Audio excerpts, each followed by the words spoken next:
ద్రౌపది సత్యభామల సంవాదం. అవ్విధంబుగా ఇద్దరును ముచ్చటించుచు ఎంతో హాయిగా ఆనందించెడి సమయమందున సత్యభామ ద్రౌపది దేవిని రహస్యముగా ఇట్లని అడిగెను. వన్నెలవదినా నీ విధి చెప్పుము, పాండు కుమారులు అందరూ కూడను వేల్పులతోటి ధీటగువారలు, అట్టివారలు ఎక్కడ కూడను. నీ మాటెన్నడు జవదాటుటను, నేనెన్నడును విని ఎరుగను. అనునిత్యమును నీ కనుసన్నల వారందరును మసల కొందురు, ఒకరి మించి మరి ఇంకొకరు నీ ఎందెంతో అనురాగముతో వారందరును నిన్ను చూతురు. చూచిన కొద్దీ నాకిది వింతగా అనుక్షణము అనిపిస్తున్నది. నీపై ఎన్నడు వారెవరును చిరుపురులాడుట చూచి ఎరుంగను. మరి ఈ వింతకు కారణమేమిటో నాకే మాత్రము తెలియకున్నది. మూలిక వైద్యము నేర్చియు నీవు మందు మాకుతో వారందరినీ నీ వైపునకు త్రిప్పుకొంటివా. ఇవి అవిగాకను మాయి వదిన బలపు పలుకుల తీయని మాటల క్రొత్త చీరల సింగారింపుతో అన్నగార్లను పైట కొంగుకు ముడి వేసుకొని త్రిప్పుచున్నవా. ముడి వేసుకొని త్రిప్పుకొనియన అట్లు కానిచో నీపై వారికి అంత ప్రేమకు కారణమేమిటో నాకు కూడను కొంత చెప్పిన. నేను కూడను అదే విధముగా తూచా తప్పక ఆచరించుచు ప్రాణనాథుడగు మోహన కృష్ణుని సవతులదరికి పోనీయకను. నా గృహమందే వారిని ఉంచి సవతుల ముందర వెలుగొందెదనని సత్యభామ కడు సంభ్రమముగా దయతో నాకా విద్య నేర్పమని ద్రౌపది దేవిని ప్రతిమాలినది. సత్య మాటలను విన్న ద్రౌపది కోపగించుకొని కృష్ణాదేవి ఇవ్విధంబుగా చెప్పెను. అప్పుడు అమ్మా సత్య పతుల హృదయమును చూరగొనియడి విధము ఒక్కటే, పతికి మించిన పరదైవము మరి సాధులకు ఉండదెక్కడను. ప్రాణేశ్వరుల ప్రేమయొక్కటే సతులకెప్పుడును అలంకారమగు. సతిపతులిద్దరు కలహించకను అన్యోన్యముగా ఉన్న ఇంటను సిరి సంపదలతో పుత్ర పౌత్రులతో కలకాలమును సుఖముగనుందురు. సతులు సుఖముగా నుండెడి మార్గము ఇంతకు మించినదేదియు లేదు. ఎన్నో దుఃఖములను భవించగా సౌఖ్యమన్నది ఒకంత కలిగి ధర్మ పద్ధతిని ఆచరించుటకు సామాన్యులకు సాధ్యము అగునిక. సతికి విధమగు బాధలు లేక పతి సేవలతో అతి తేలికగా సతి ఆరింటిని పొందుచున్నది. కనుకను సత్య నీవను నిత్యము వాసుదేవునికి ప్రేమాదరణతో సేవలు చేయుచు ప్రేమను పొందుము. భవంతి ముంగిట పతి అడుగిడగా అణకువతో నువ్వు ఎదురుగా వెళ్ళి ఆదరమ్ముతో ఆహ్వానించి సుఖాసనమ్మున నీ సఖుడుండగా పరిచర్యలను స్వయముగా చేయుము. అట్లుగాకను ఆ పనులన్నీయు పరిచారికులకు అప్పగించుట ఎంత మాత్రము సభ్యత కాదు. ఏకాంతమున ప్రాణేశ్వరుడు రహస్యంబులను చర్చించినచో అవి వేరెవరికి చెప్పకూడదు. వేరొక సతికి తెలిసినచో అవి శ్రీకృష్ణున కవి చేరవేయుచు నీపై విముఖత కలిగించెదరు. ఇట్టి విషయమున బహుజాగ్రత్తను నీవెప్పుడును పాటి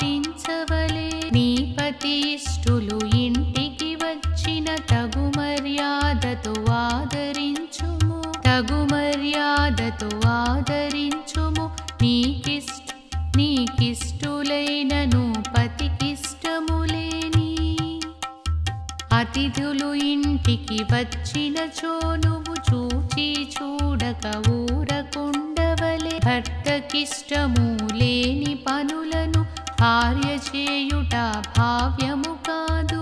మనంత ఎదిగిన పుత్రులతోటి ఏకశయ్యపై కూర్చొని ఎప్పుడు ప్రసంగించుటయు పద్ధతి కాదు.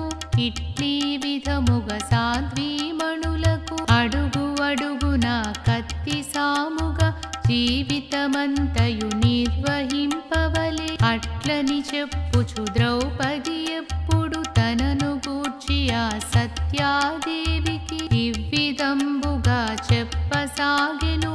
పాండవ సింహుల గాఢ ప్రేమకు కారణమేమని నన్నడిగితివి, రహస్యమును ఇప్పుడు చెప్పెదా. ఆ రహస్యమును ఇప్పుడు చెప్పెద, శ్రద్ధగా నీవిక ఆలపింపుము. పతులెప్పుడైనా వేరొకరమణి వలపు చూపులతో చిక్కుకొన్నను కోపగించక వారిని ఎంతో అనురాగముతో చూచుచుందును. ఇంచుకైనను పొరపాటన్నది లేకుండగను అనునిత్యమును పరిచర్యలను స్వయముగా చేసేద. మనసున యోచన వారి గురించే అత్యవసరము ఏర్పడినప్పుడు నేనితరులతో మాట్లాడెదను. లేకుండినచో పతులతో తప్ప అన్యుల ఎదురుగా అతిగా పలుకను. నా పనులన్నీయు వారి కోసమే. అమర గంధర్వ యక్షులైనను నా పతి దేవుల కన్న తక్కువని నేనెల్లప్పుడును భావించెదను.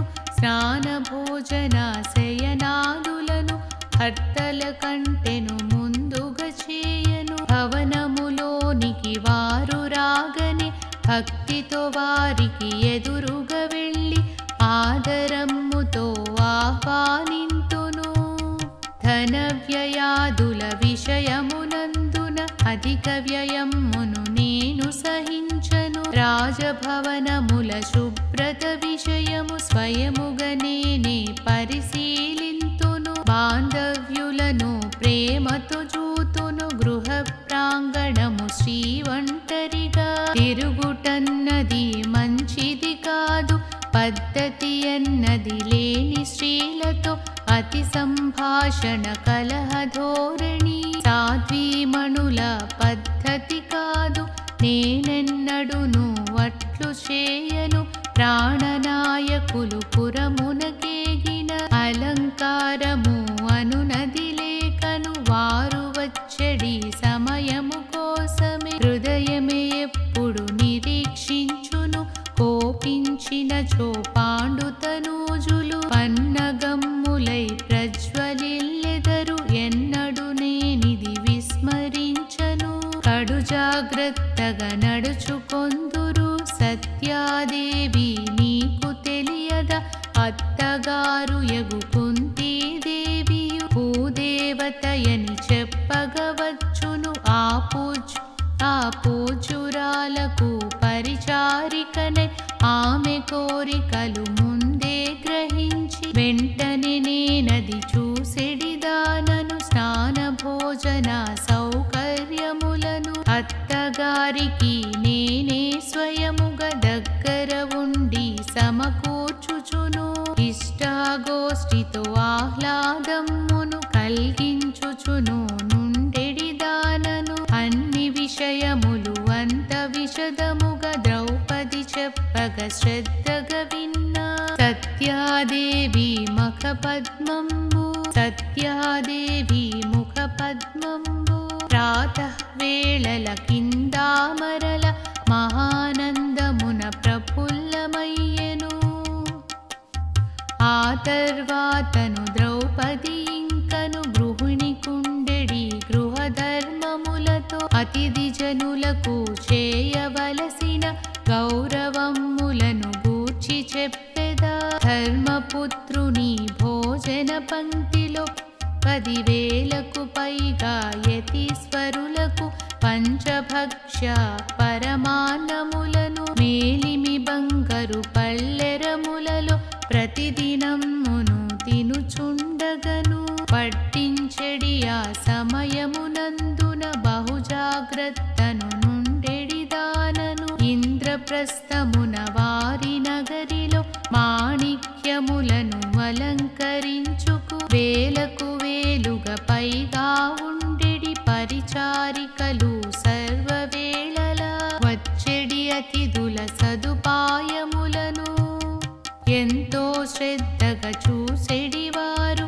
వారందరును చేయవలసిన విధి కృత్యములను నిర్ణయించుచు మరి ఆ పనులను వారు క్రమముగా చేసినదెవరో చేయనిదెవరో స్వయముగా నేనే చూసెడిదానను. గజ అశ్వముల పరిపోషణకు శ్రద్ధగా చేసెడి పరిచారికులను నిర్ణయ భారము నాదే ఎప్పుడు పరివారలలో చివరి వారగు. పశుపాలకుల కష్ట సుఖములను తెలిసి కొనుటయు నా కర్తవ్యమే. అతి ముఖ్యం బగు గృహ ఖర్చులను అనునిత్యమును జరుగుచుండెడి. రాబడి ఖర్చుల భారమంతయును ఇంద్రప్రస్థమున చూచెడిదానను. పాండుకుమారుల కుటుంబ భారము నాపై ఉంచి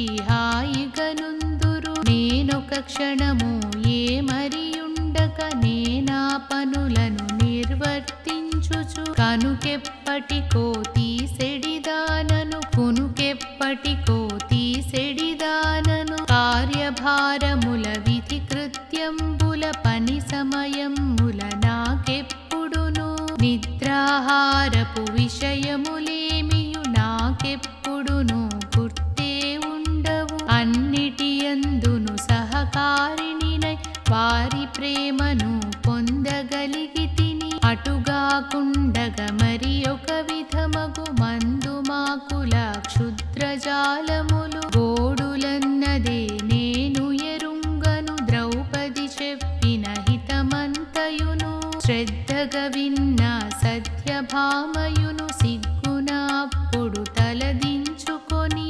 ద్రుపదతనయతో ఇట్లని పలికెను. నీ సచ్చరితము వినుటయగాకను ఆచరించినచో మరింక ఎంతో ధన్యతనొంది సుఖించగలరు. తెలియక నేను అడిగిన ప్రశ్నను మరి ఒక విధముగా భావించకనను స్నేహము తోడను మన్నించవలే.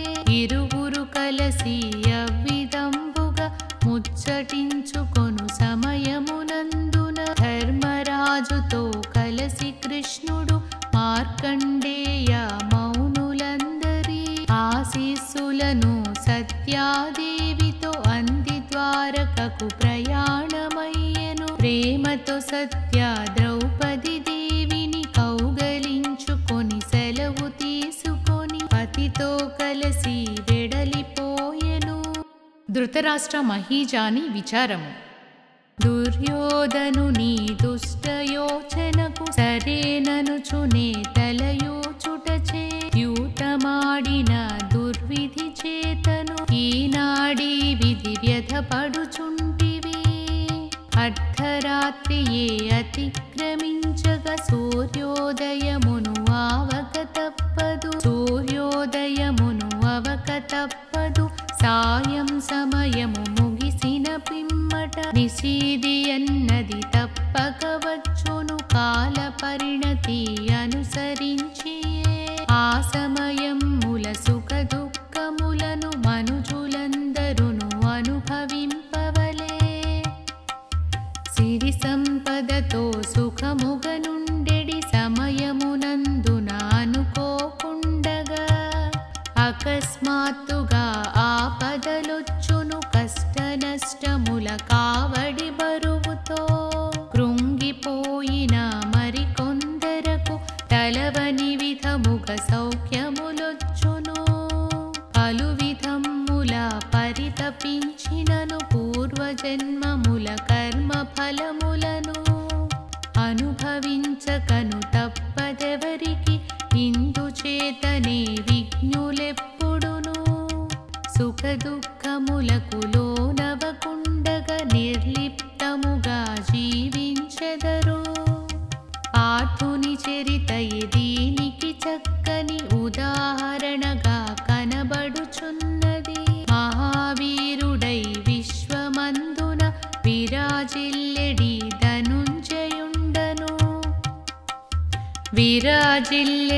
ధనుంజయుండును కాలము కొద్దిగా వక్రించుటచే అడవుల పాలై అలమటించెను.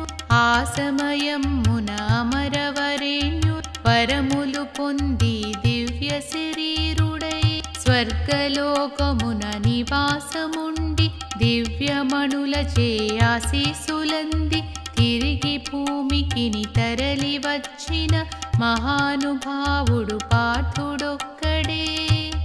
ఇట్టిదానినే పూర్వపుణ్యమని పెద్దలందరును చెప్పుచుందురు. మహాకార్ముకము గాంధీవమ్మట అది చేపట్టిన వీరుడే ఘనుడట. ఆతని తనువే శస్త్రాస్త్రములట పలుమాటలను తలచుటెందులకు జగత్తంతకు సవ్యసాచి సార్వభౌముడిగా గుట తథ్యమే. కర్ణ శకుని దుర్యోధనుల దురాలోచన. ధృతరాష్ట్రుండును అవిదంబుగా విచారించుటయు తెలిసినంతనే దుయోధనుండును శకుని మామతో వృద్ధ భూపతి భీతికి హేతువు ఏమయ్యుండునో తెలియకున్నదని వాపోవుచును రాధేయునికై భవనమందున చేరిన వారే మంతనమ్ములను ప్రారంభించెను. ఆలోచించగా రాధేయుడు ఉపాయమొక్కటి ఇట్లని చెప్పెను. మహాసూరులగు పాండవేయులను దుయోధనాని తెలివితేటలతో వారందరినీ అడవుల కంపి సంపదతోటి ఇంద్రప్రస్థమును చేజిక్కించుకు అనుభవించెడి. మహాఘనుండవు నీవైయుంటివి సామంతులు నిను భయభక్తులతో కానుకలిచ్చుచు సేవింపగను మరి నీకింకను శత్రువులెవ్వరు కనుక నీవిక ధరణికంతకు అధీశ్వరుండవై దేవేంద్రుని వలె సామ్రాజ్యమును పరిపాలింపుము. పౌరులందరి నీకు శుభములే సర్వవేళలా కోరుచుందురు. నీవిక పృథివికి అవతరించిన ప్రభాకరుని వలె ప్రకాశింతువు. పాండవులందరూ వనవాసమునను బహుక్లేశములను అనుభవించుతును. ప్రస్తుతమందున నివాసమున్న సంగతి వినియే వృద్ధ నరపతి అవ్విదంబుగా విచారించుచూ ఉండవచ్చును.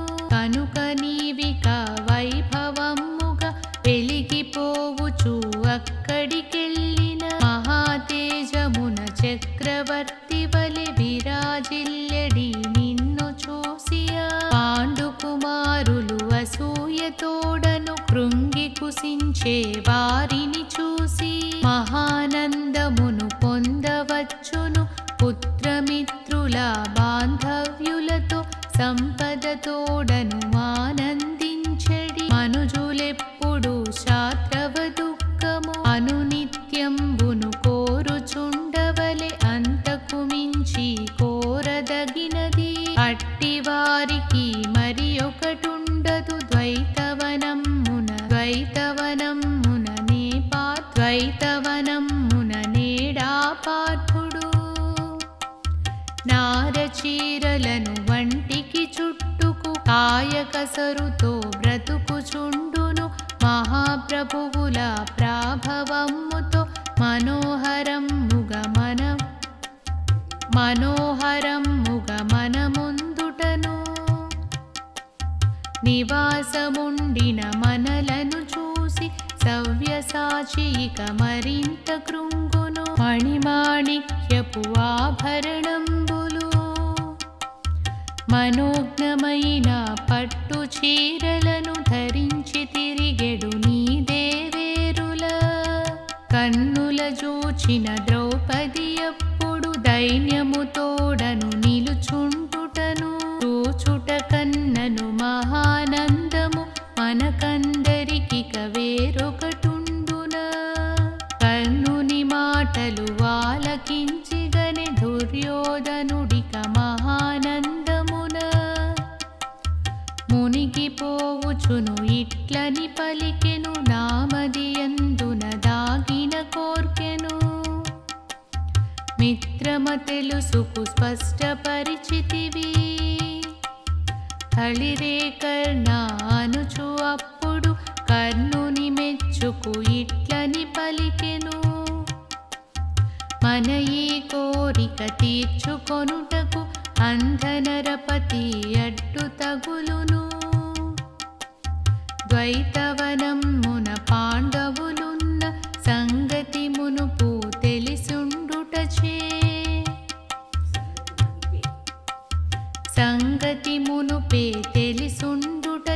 మనమందరము విరోధముతో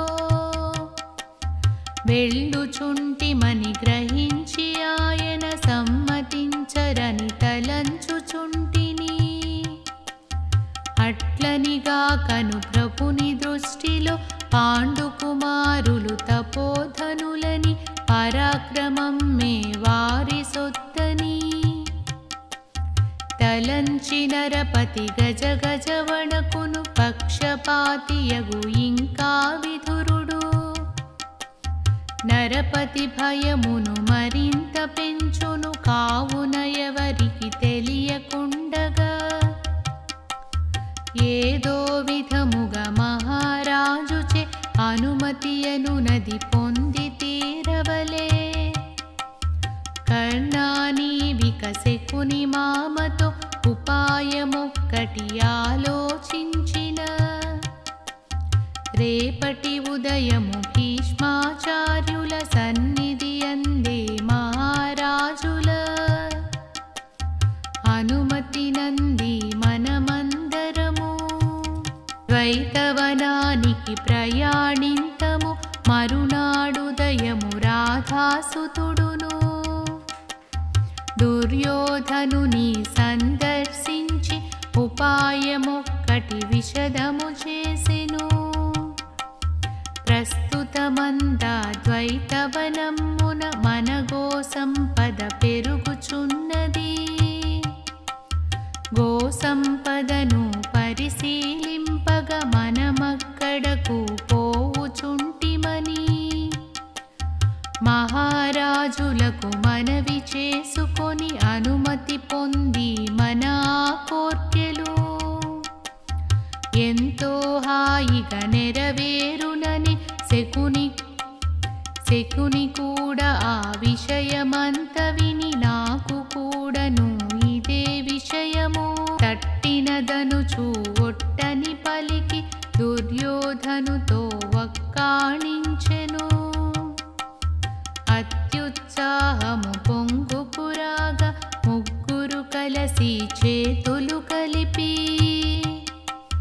కలకల నవ్వుచు ద్వైతవనమున గోవుల కాచే గోపాలునికి చెప్పినట్టుగా చేయమనుచును మరి ఒకసారి ఆదేశించిరి. ఆపై అందరూ మహీపాలుని సందర్శించుకు నమస్కరించిరి. ఆపై తనయుడు దుర్యోధనుడు వినయముతోడను మెల్లగా పలుకుచు ద్వైతారణ్యము నుండి ఇప్పుడే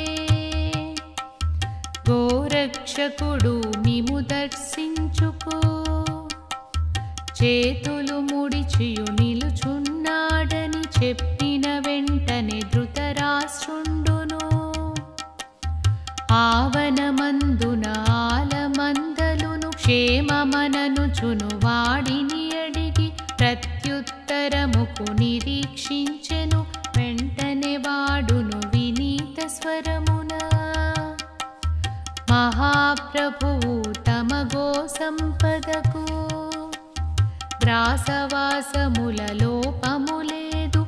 అదిగాకుండగ శివంగి పులుల పెడద ఎక్కువై కొన్ని గోవులను పొట్టబెట్టుకొన మేము భయముతో రాత్రింబవలు కునుకులేకను అదిరే గుండెల వణుకుచుంటిమి. గో సంపద వలె మమ్ముల కూడా సర్వవేళలా కాపాడెదరు. ఏలిక దొరలకు ఇంతకు మించి విషదము చేసెడి పని ఏమున్నది. అతడా విధముగా పలుకుచుండగని శకుని కర్ణుల వృత్తాంతమ్మును అప్పుడే క్రొత్తగా విన్న వారి వలె అభినయించుచూ లేచి నిలుచొని గురు మహారాజా మనమిక వెంటనే క్రూర మృగమ్ముల రూపుమాపియే గో సంపదకు గోపాలురుకు ఆపద్భీతిని నివారించవలే. కనుకను రాజా మీరిక వెంటనే తమ పుత్రుండైన దుర్యోధనుని ద్వైతవనానికి పంపించినచో గో సంపదయు రక్షితమగును అనుచు కర్ణుడు హితవు చెప్పగా ధృతరాష్ట్రుడును నింపాదిగను ఆలోచించి ఇట్లని పలికెను. రాధేయా నువ్వు చెప్పినట్లుగా క్రూర మృగమ్ముల నివారణము అత్యవసరమని తెలియుచున్నది.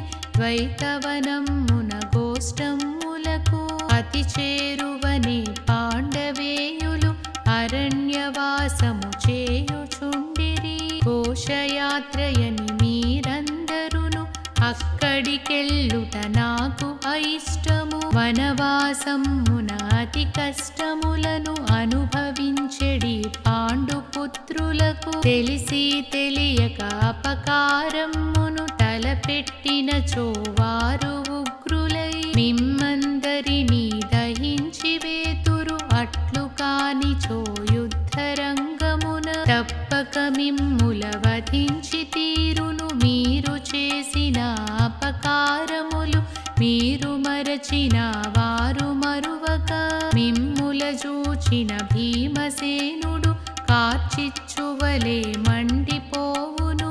దివ్యాస్త్రములను పొందకమునుపే పృథివిని పార్థుడు జయించియుండెను. ఇప్పుడు అమరులు మెచ్చి కిరీటికి దివ్యాస్త్రములను ప్రసాదించిరి. సవ్యసాచియే మిమ్ముల చూచిన ప్రాణములతో వదిలిపెట్టునా. తొందరపడి ఆ పాండుపుత్రులకు అపకారమును తలపెట్టినచో ఆపై వారును మీపై పడుదురు. అట్లు జరుగుటయు క్షేమము కాదు. కనుకను మీరా ద్వైతవనానికి ప్రయాణమగుటకు సమ్మతింపను. శకుని అప్పుడు మెల్లగా ఇట్లని పాండుకుమారులు బలవంతులని మాకందరకు తెలిసిన విషయమే. అవిఘ్నులయ్యి ఎవ్వడైనను వారికి కీడును చేయుదురేమి. విఘ్నత లేక మేమేదైనా అపకారమున చేసితిమనుకో. ధర్మపరుడగు ధర్మరాజది ఎన్నడు తప్పుగా తలంచడాతడు. భీముడు మొదలగు నలుగురు తమ్ములు అగ్రజమాటను జవదాటరు కదా. మీరు ఇంతగా తలచి భయపడే విధముగా మేము ప్రవర్తింపము. ఎన్నో నాళ్ళుగా అరణ్యములలో వేటాడుటకై వెళ్ళవలెననే కోరికొక్కటి కలిగియుంటిమి. ఇన్ని నాళ్లకు మా కోరిక గో సంపత్తిని సంరక్షించెడి బాధ్యతతోటి తీరుచున్నది. కావున మాకిక ఆపదలను నవి సంభవింపవని తెలుపుచుంటిమి. అనుమతింపమని వేడుచుంటిమని శకుని మామయే అడిగిన తీరుకు ధృతరాష్ట్రుడు